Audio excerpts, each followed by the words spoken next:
నమస్తే. తెలంగాణ రాష్ట్రంలో ఒక అంశం చాలా సంచలనం సృష్టిస్తుంది, ప్రకంపనలు సృష్టిస్తుంది. అదే బండి సంజయ్ కొడుకు బండి భగీరథకు సంబంధించిన పోక్సో కేసు. ఇదే అంశంపై చాలా పార్టీలు కానీ, వివిధ సంఘాలు కానీ ధర్నాలు, రాస్తారోకలు చేస్తున్నాయి. వెంటనే ఎందుకు అరెస్టు చేయలేదు? ఇప్పటికైనా ఆలస్యం చాలా అయింది. ఇప్పటికైనా అరెస్టు చేయాలని చాలామంది నిరసన వ్యక్తం చేస్తున్న పరిస్థితి కనిపిస్తుంది తెలంగాణ వ్యాప్తంగా. ఓవైపు ప్రభుత్వం ఏమో విచారణ అధికారిని నియమించింది, దర్యాప్తు కొనసాగిస్తుంది.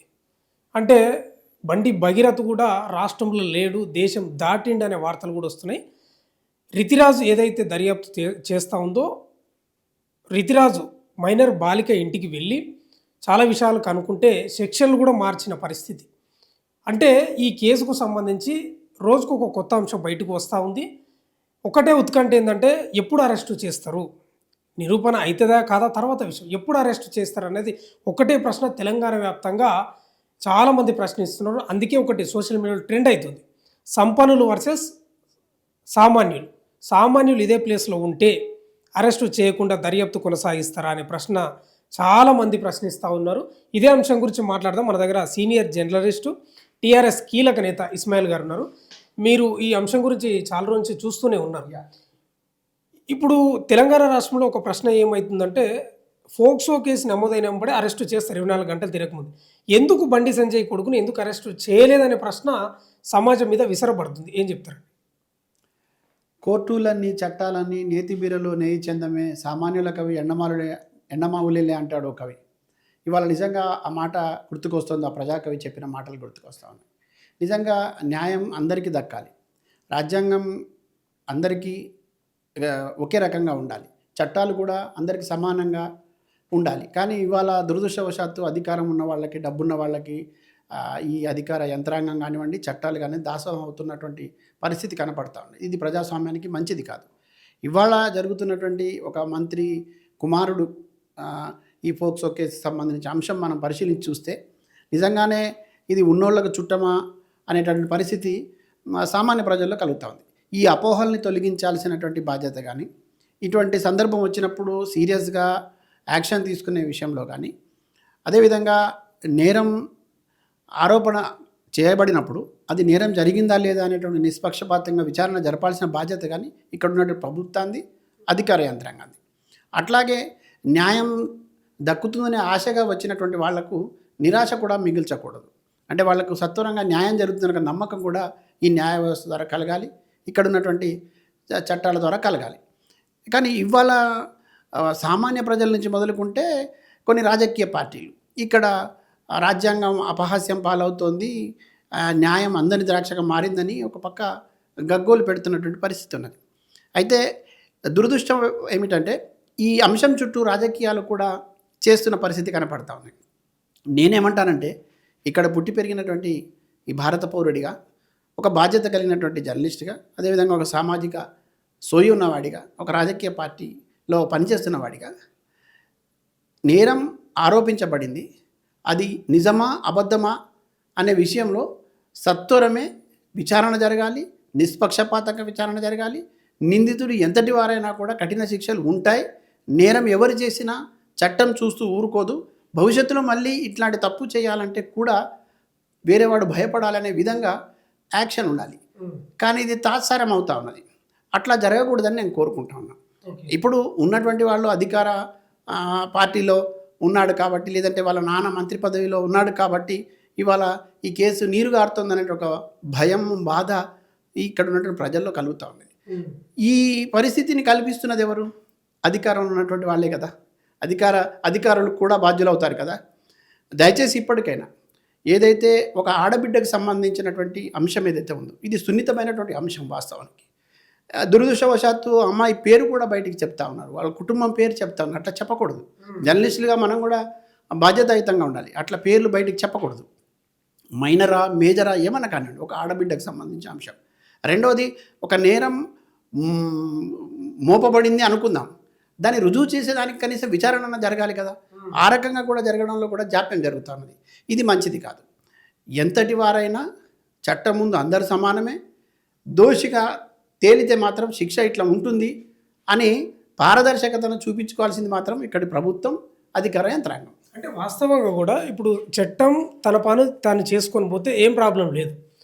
విచిత్రం ఏంటంటే పోక్సో కేసు గతంలో నమోదైన కేసులు చూస్తే ఎంబడే అరెస్ట్ చేసిండు. సరే అందుబాటులో లేకపోతే ఎక్కడనో పారిపోయి ఎక్కడ దొరకపోతే అది వేరే విషయం.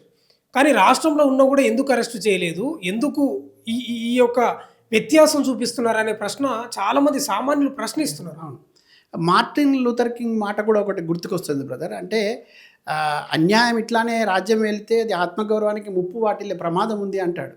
ఇప్పుడు కూడా జరుగుతున్న పరిస్థితి ఏంటంటే చట్టం ఈ ఉన్నోళ్ళ చుట్టమైందనో లేకపోతే అధికారంలో ఉన్న వాళ్ళకు దాసోహం అయిందనేటువంటి ఆరోపణలు ఎదుర్కొంటున్నప్పుడు ఇంకా జాప్యం చేసుకుంటూ మేము అట్లాగే వివరిస్తామని ఉంటే ఏం గౌరవం ఉంటుంది ప్రభుత్వం మీద కానీ అధికారుల మీద కానీ ప్రజలకు గౌరవం ఉంటుందా, నమ్మకం ఉంటుందా?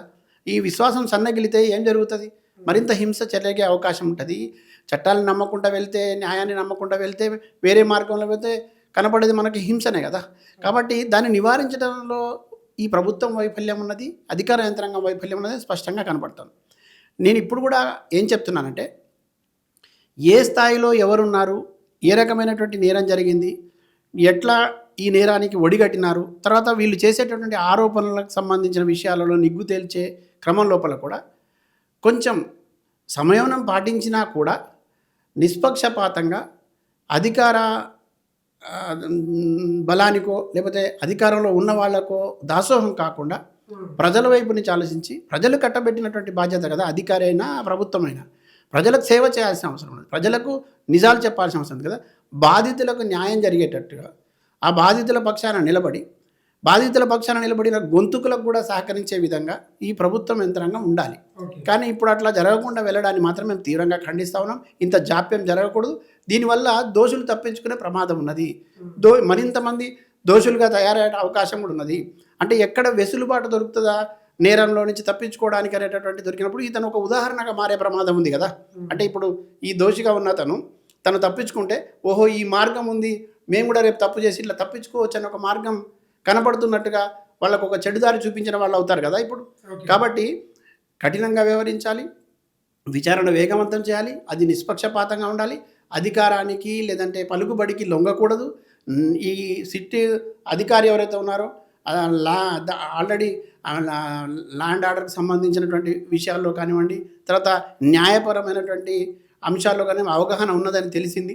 కాబట్టి పూర్తిగా రాజకీయ ఒత్తిళ్లకు తలగకుండా, ఏ రకమైనటువంటి ఒత్తిళ్లకు తలగకుండా బాధితులకు న్యాయం చేసేటట్టుగా, తర్వాత ఈ విచారణ జరిపి వాస్తవాలు ప్రజలకు చెప్పేటట్టుగా, నేరాలను అదుపు చేసేటట్టుగా, భవిష్యత్తులో ఇటువంటి సంఘటనలు పునరావృతం కాకుండా చూసేదానికి కట్టుదిట్టంగా కూడా ఈ విచారణ నిర్ణయాలు ఉండాలని కోరుకుంటాను. ఇప్పుడు ఇస్మాయిల్ గారు జర్నలిస్టులు అడిగినారు రీతిరాజు గారిని ప్రెస్ ముందు. వాళ్ళు ఏం అడిగారంటే ఎప్పుడు అరెస్ట్ చేస్తారంటే ప్రూవ్ అయిన తర్వాత, నేరం చేసిండు అని తెలిసిన తర్వాత అరెస్ట్ చేస్తామని చెప్తా ఉంది. ఇది ఎంతవరకు సమంజసం? న్యాయం తప్పకుండా గెలుస్తుంది, కానీ గెలిచేదంతా న్యాయం కాదనేటువంటి నానుడు కూడా ఉంది. అయితే న్యాయం గెలవచ్చు, కానీ ఆలస్యం అయితే ఇక్కడ ఒక బాధితురాలకి అన్యాయం జరిగిపోతుంది కదా. ఇప్పుడు ఆయన తప్పించుకోవడానికి ఆస్కారం ఇస్తున్న వాళ్ళు ఎవరు? తప్పించుకోవడానికి ఆస్కారం ఇస్తున్నది కూడా ఈ ప్రభుత్వంలో ఉన్నటువంటి లొసుగులు, అధికారంలో ఉన్నటువంటి లొసుగులు, ఇక్కడ ఉన్నటువంటి వైఫల్యాలే కదా. అంటే ఒక దోషి దర్జాగా తాను చేయాల్సిన నేరం చేస్తాడు, తర్వాత అనుభవించాల్సినటువంటి మానసిక ఏమంటారు దాన్ని ఒక ఆనందాన్ని పొందుతాడు. బాధితులు మాత్రం బాధితుల కుటుంబంలో విషాదం నిండాలి, బాధిత కుటుంబం అంతా మానసికంగా కుంగిపోవాలి, బాధితులకు బెదిరింపులు వస్తాయి, తర్వాత బాధిత కుటుంబాలని అసలు ఇక్కడ ఉండకుండా చేస్తామనేటటువంటి పద్ధతిలో అధికారులు కొమ్ము కాస్తారు. ఇటువంటి చేయడం ద్వారా ప్రజాస్వామ్యాన్ని కూని చేయడం అవుతుంది కదా. ఇది ప్రజాస్వామ్యాన్ని అపహాస్యం పాల్చేసే పని కదా ఇది. కాబట్టి ఇటువంటి పరిస్థితికి రాకుండా ఉండడానికి, దోషి తప్పించుకోకుండా ఉండడానికి వెంటనే ఆయన ఎక్కడున్న విషయాన్ని ఆచూకీ కనిపెట్టలేకపోవడం కూడా చాలా హాస్యాస్పదంగా ఉన్నది ఇది. ఇప్పుడు నేను ఒక ఉదాహరణ చెప్తాను. గ్రామాల్లో ఒక చిన్న దొంగతనం జరిగింది లేదా చిన్న తప్పు జరిగింది అనుకోండి, ఒకవేళ నిందితులు లేకపోతే వాళ్ళ కుటుంబ సభ్యుల్ని, అమ్మను, నాన్నను, తర్వాత ఆడు పొలం దగ్గర పంట పండిస్తుంటే ఆ పంటను కూడా ఎత్తుకొచ్చి కూర్చోబెట్టి అంటే ఆ రకంగా వాళ్ళని భయపెడతారు. మరి ఇంత పెద్ద నేరం చేసినటువంటి నేరస్తుడికి సంబంధించిన అంశంలో ఇంత జాప్యం జరుగుతూ ఉంటే న్యాయ వ్యవస్థ మీద నమ్మకం సల్లగిలే ప్రమాదం ఉంది కదా. ఆ రకమైన ఆస్కారం ఎందుకు ఇస్తున్నారంటున్నాను నేను. అంటే ఇప్పుడు కొందరి ప్రశ్న ఏంటంటే, సరే ఇప్పుడు సిట్ వేసిండ్రు కదా మీరు, రేపు భవిష్యత్తులో ఒక కార్మికుడు కొడుకో లేదా సామాన్యుని కొడుకో పోక్సో కేసులో ఇరుక్కుంటే ఇట్లే దర్యాప్తు వేయాలి, మాట మీద నిలబడతారా అని ప్రశ్నిస్తున్నారు చాలామంది. మన దగ్గర సినిమా స్టైల్లో మాట్లాడే పోలీస్ అధికారులు కొంతమంది ఉన్నారు. సినిమా స్టైల్లో ఎన్కౌంటర్ స్పెషలిస్టులు అనేటటువంటి పేరు తెచ్చుకోవాలనే తహతహలాడేటటువంటి ఏమంటారు దాన్ని డాంబికాలు పోయేటటువంటి అధికారులు కూడా వాళ్ళకు మన దాంట్లో కూడా కొంతమంది సోకాళ్ళు వాళ్ళు వాళ్ళ జేజేలు పలికిన సందర్భాలు కూడా ఉన్నాయి. ఒక లారీ డ్రైవర్ని ఎన్కౌంటర్ చేసినప్పుడు, లేకపోతే ఒక ఆటో డ్రైవర్ని తప్పు చేశాడని ఎన్కౌంటర్ చేసిన దాంట్లో ఉన్న అత్యుత్సాహము ఇవాళ ఎందుకు కనపడట్లేదు? ఇప్పుడు ఎందుకు మంత్రి కొడుకు అయితే ఒక న్యాయము, సామాన్యుడికి ఒక న్యాయమా? దళిత గిరిజన బిడ్డలకు ఒక న్యాయం అయితే పెద్దవాళ్ళ బిడ్డలకు ఒక న్యాయమా? ఇవాళ కోదాడకు సంబంధించినటువంటి కర్ల రాజేష్ సంబంధించిన అంశము ఏదైతే ఉన్నదో దాంట్లో ఒక పోలీస్ అధికారుల ప్రమేయం ఉందని మొత్తం సమాజం సాక్ష్యాధారాలతో నిరూపిస్తే కనీసం దాన్ని పట్టించుకోవడానికి వెనకాడుతా ఉన్నారు, న్యాయం జరగడం లేదు. కుమ్మెర ఘటనలో ఒక చిన్న పసికూన, ఆ పసికూనను కూడా కులం పేరుతోని బలి తీసుకున్నారు. దాన్ని కప్పిపుచ్చడానికి ప్రయత్నం చేస్తూ ఉన్నారు. ఇవాళ ఇంత పెద్ద ఘటన జరిగి ఒక మైనర్ బాలిక తల్లిదండ్రులు చివరికి వాళ్ళు ఆత్మహత్య చేసుకుంటాం, మాకు న్యాయం చేయకపోతే అని కూర్చుంటే తప్ప కేసు పెట్టలేని పరిస్థితి వచ్చిందన్నట్టు వార్తలు వింటూ ఉన్నాం. అంటే ఇది దౌర్భాగ్యం కదా, ఇది దుర్మార్గం కదా. ఇప్పుడు న్యాయం అందరికీ అందాలి కదా. న్యాయం అందరికీ అందినప్పుడే ప్రజాస్వామ్యానికి విలువ ఉంటుంది. లేకపోతే మీరు అధికారంలో ఉండి ఏం సుఖం, అధికారులుగా మీరు చదువుకున్న చదువుకి ఏమర్థం? అంటే ఇప్పుడు రేవంత్ రెడ్డి బండి సంజయ్ కుమ్మక్క అయింటారా, లాలూచి పడింటారా? అంటే బీఆర్ఎస్ కూడా ప్రధాన ప్రతిపక్షంగా అదే ఆరోపిస్తుంది. మరి నేను రేవంత్ రెడ్డి బండి సంజయ్ లాలూచి పడ్డారా, లేదంటే బీజేపీకి కాంగ్రెస్కి స్నేహం ఉందా అనేకంటే అధికారులు కుమ్మక్క అయ్యారంటున్నా నేను. కాకపోతే ఈ పరిస్థితి ఉండదు. ఒక పక్క అధికార బలం, అధికారులు, తర్వాత వాళ్ళ వైపు నుంచి వచ్చిన ఒత్తిడి, ఇది బలంగా కనపడతా ఉన్నది. లేకపోతే ఇప్పుడు ఇవాళ నేను వస్తూ ఉంటే బయట చూశాను, అది కూడా మంచిది కాదు. మరీ విచ్చలవిడితనంగా కనపడతా ఉంది. ఏదో పోస్టర్లు వేశారు, అది కూడా దుర్మార్గమే. అట్లా రోడ్ల మీద పోస్టర్లు వేసి కనపడటం లేదని తండ్రి కొడుకుల ఫోటో వేశారు, అది కూడా అంత మంచిది కాదు. ప్రజాస్వామ్యంలో ఇట్లాంటి జరగకూడదు. మరి అంటే ఇట్లా రోజు ఎన్ని వేసుకుంటూ పోతారో ఆ పార్టీ వాళ్ళు చెప్పాలి. కొంత అత్యుత్సాహం ప్రదర్శిస్తుంది ఒక రాజకీయ పార్టీ. బీఆర్ఎస్ పార్టీ వాళ్ళు పూర్తిగా అంటే ఆ సోషల్ మీడియా హ్యాండిల్స్లో కానివ్వండి, లేదంటే వాట్సాప్ గ్రూపుల్లో కానివ్వండి, తర్వాత వాళ్ళ ప్రకటనల్లో కానివ్వండి చాలా అత్యుత్సాహం ప్రదర్శిస్తున్నారు. న్యాయం కోసం పోరాడదాం, న్యాయం వైపు నిలబడదాం, న్యాయం గెలిచి తీరాల్సిందే. అన్యాయం జరుగుతుంది అన్నప్పుడు అందరం గొంతు విప్పాల్సిందే. కానీ విచ్చలవిడితనం మంచిది కాదు, అత్యుత్సాహం అసలే మంచిది కాదు.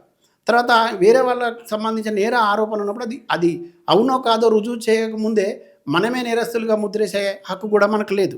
అది ఎంత పెద్ద నేరమైనా కూడా దానికోసం ఆ న్యాయ వ్యవస్థ ఉంది, చట్టాలు ఉన్నాయి కదా. వాటిని గౌరవించేటప్పుడే ప్రజాస్వామ్యంలో మనం కూడా ఒక రాజకీయ పార్టీగా నిలబడగలుగుతాం. నేను వస్తూ ఉంటే చూశాను, ఆ పోస్టర్లు కనపడ్డాయి.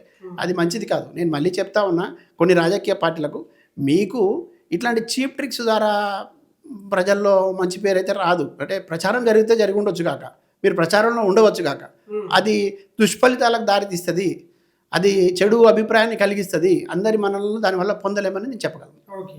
అంటే ఇప్పుడు ఈ బండి సంజయ్ కూడా మాట్లాడుతూ ఉన్నాడు. మొన్న మోడీ వచ్చినప్పుడు బహిరంగ సభలో మాట్లాడాడు, నిన్న ఏక్తా యాత్రలో కూడా మాట్లాడాడు.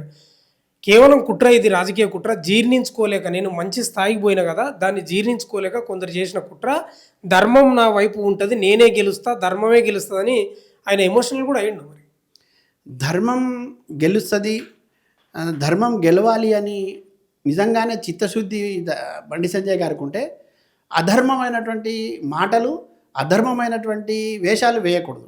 ధర్మం గెలిపించుకోవాలంటే వచ్చి కొడుకును పట్టుకొచ్చి పోలీస్ స్టేషన్లో అప్పగించి విచారణ సహకరించి దాంట్లో వాస్తవాలను అసలు స్టేషన్ దాకా ఎందుకండి, ఆయన విచక్షణ కలిగినటువంటి మనిషి కదా. ఆయన విచక్షణను వాడి అది నేరం జరిగిందా లేదా అనేటటువంటి స్పృహలో ఆయన ఉండి నిజంగానే తప్పు జరగకపోతే జరగలేదు అనేటటువంటి విషయంలో నిలబడటం కానీ తండ్రిగా, లేదు తప్పు జరిగితే నా కొడుకు తప్పు చేశాడు, మీరు శిక్షించాల్సిందే, నేను ఈ ప్రభుత్వంలో బాధ్యుడిగా ఉన్నానని చెప్పాల్సిన అవసరం ఆయనకున్నది. ఆయన ఏమో ఆషామాషి గ్రామ సర్పంచో లేకపోతే జడ్పీటీసీ స్థాయిలో లేడు. ఆయన కేంద్ర హోంశాఖకు సహాయ మంత్రిగా ఉన్నాడు. కాబట్టి కొంచెం ఆలోచించాల్సిన అవసరం ఉన్నది. ఆయన కేంద్ర హోంశాఖ సహాయ మంత్రిగా ఉండి ఆయనకు తెలిసి ఈ పని జరిగిందా లేకపోతే తెలియక జరిగిందా అనేది మనం కూడా మాట్లాడాలి. కానీ నేరం జరిగింది, ఇట్లా నేరారోపణ గురి కాబడ్డారు, ఆయన మీద ఇట్లాంటి ఆరోపణలు వచ్చినాయి, తర్వాత ఆయన మీద కేసు అయింది, ఎఫ్ఐఆర్ కూడా అయింది, బాధితులు ఇట్లా గగ్గోలు పెడతా ఉన్నారు. కొన్ని రాజకీయ పార్టీలు దానిది చుట్టూ ఇట్లా మాట్లాడుతూ ఉన్నారు, సామాన్యులు కూడా ప్రశ్నిస్తూ ఉన్నారు, ఆన్సర్ చేయాలి. ధర్మం వైపు తర్వాత మళ్ళీ దాన్ని ఇంకొక రాజకీయాల వైపు తిప్పే కంటే ఈ సానుభూతి మాటలు మాకెందుకండి, న్యాయం కావాలంటున్నాం కదా, ఈ సానుభూతి మాటలు విని శాంతించే పరిస్థితిలో ఇప్పుడు ఇక్కడ ప్రజలు లేరు. ఇంకో మాట మాట్లాడుతూ ఉన్నాడు, తప్పు చేస్తే 100% శిక్షకు అర్హుడే. నేను ప్రజల మీద ప్రజల మధ్య ఉంటూ నా కొడుకు మీద దృష్టి పెట్టలేకపోయినా ఏదో జరిగిందని అట్లా కూడా కొంచెం ఎమోషనల్ అయ్యాడు. అంటే నేనేమంటున్నానంటే ఒక తండ్రిగా కొడుకును ఒక సరైన మార్గంలో ఉంచడం అనేది ఒక కనీస బాధ్యత. నేను నా కొడుకును మాత్రం పట్టించుకొని కానీ నేను సమాజానికి సంబంధించి మాత్రం హితబోధ చేస్తా అంటే అది కూడా కరెక్ట్ కాదు. ఎస్, ఆడి గుణగణాలని ఈయన కనలేదు, ఆయన బిడ్డని కన్నాడు, ఆయన గుణగణాలను కనకపోవచ్చు, కానీ అజమాయిషి ఉండాలి, పర్యవేక్షణ ఉండాలి. వాడు తప్పుదారిలో వెళ్తున్నప్పుడు సరిదిద్దే ప్రయత్నం చేయాలి. వాడు తప్పుదారిలో ఉన్నాడని నీకు బలంగా తెలుసు. రెండోది, ఇది కొత్త కాదు, ఇంతకుముందు అనేక సందర్భాలు ఉన్నాయి. ఏదో మరి సిగరెట్లో ఏం కలుపుకొని ఊతున్నాడో కానీ ఏదో తాగి ఊతున్నట్టు విజువల్స్ ఉన్నాయి. బ్రహ్మాండంగా మద్యం సేవించి ఉన్నటువంటి విజువల్స్ వచ్చినాయి. తర్వాత ఆయన స్పృహలో లేకుండా ఉండేటటువంటి సందర్భాలు కొంతమంది అబ్బాయిలు అమ్మాయిలతో కలిసి ఉన్నాయి. ఇవన్నీ బండి సంజయ్ గారికి తెలియవని నేను అనుకోను. తెలిసినప్పుడు అది సన్మార్గంలో పెట్టాల్సినటువంటి బాధ్యత ఆయన పైన ఉన్నది, వాళ్ళ కుటుంబం పైన ఉన్నది. ఏ సంస్థలో పనిచేసే ఒక చిన్న ఉద్యోగి పొరపాటు చేస్తేనే ఆ ఉద్యోగికి సంబంధించినటువంటి తప్పుకు ఆ సంస్థ బాధ్యత వహించాల్సిన పరిస్థితి వస్తుంది. అట్లాంటిది నువ్వు కన్న కొడుకును అట్లా పెట్టుకొని నేను ధర్మం వైపు నిలబడతా అంటే అధర్మమైనటువంటి పని కదా ఇది. అబద్ధాలు చెప్తున్నారు కదా, తర్వాత అనైతికమైనటువంటి వ్యవహారాల్లో తలదూర్చినాడు కదా, తర్వాత అసాంఘిక కార్యకలాపాల్లో ఉన్నట్టుగా ఉన్నాయి కదా. వీటన్నిటినీ నీ కొడుకు మాత్రం చేయొచ్చు, మిగతా వాళ్ళకి సంబంధించి మాత్రం ధర్మం బోధిస్తానంటే ఇది ఎట్లా అవుతుంది? అంటే మొత్తం అందరు శాకాహారులే రొయ్యల మూట ఎక్కడ బాయానంటే నేరము చేసి కూడా నేను చేయలేదని చెప్పే ప్రయత్నం చేస్తే ఎట్లా? ఇది సరైనది కాదు. ఆయన కూడా బాధ్యత వహించాల్సి ఉంది. నిజంగా ఒకవేళ ఆయన న్యాయం వైపు ధర్మం వైపు నిలబడగలిగేటటువంటి మనిషి అయితే ముందు ఆ బాధితురాలకి న్యాయం జరగాల్సిన అవసరం ఉంది. నువ్వు ఆ బాధితురాలకి ఆ న్యాయం చేసిన తర్వాత మిగతా విషయాలు మాట్లాడాల్సి ఉంది. ఇప్పుడు ఈ కన్న కొడుకు విషయంలో కూడా సమాజానికి వదిలేస్తా అంటే ఒప్పులు చేసినప్పుడేమో ఒక రకమైనటువంటి గర్వం, తప్పులు చేసినప్పుడేమో ఒక రకమైనటువంటి, కనీసం ఒక తప్పు చేశాననేటటువంటి అపరాధ భావం కూడా నువ్వు ప్రకటించకుండా అది కూడా ప్రజల దగ్గర సెంటిమెంట్గా వాడుతున్నావు అంటే ఇంతకంటే దుర్మార్గమైన రాజకీయం ఉండదని నేను భావిస్తాను. Thank you. ఇది బండి సంజయ్కి నిజంగా చిత్తశుద్ధి ఉంటే ధర్మం గెలవాలని ఏదైతే అంటున్నాడో, నిజంగా ధర్మం గెలవాలంటే తన చిత్తశుద్ధిని నిరూపించుకోవాలి, కొడుకును విచారణకు పంపించి. కానీ ఈరోజు విచారణకు లేకుండా ఎక్కడో దాచిపెట్టి ప్రజల దగ్గర ఈ అంశాన్ని కూడా సానుభూతి పెంచుకునే విధంగా మాటలు మాట్లాడుతున్నాడు. అది సరైనది కాదని ఇస్మాయిల్ గారు చెప్తున్న పరిస్థితి కనిపిస్తూ ఉంది. చూస్తూనే ఉండండి మన తొలి వెలుగు.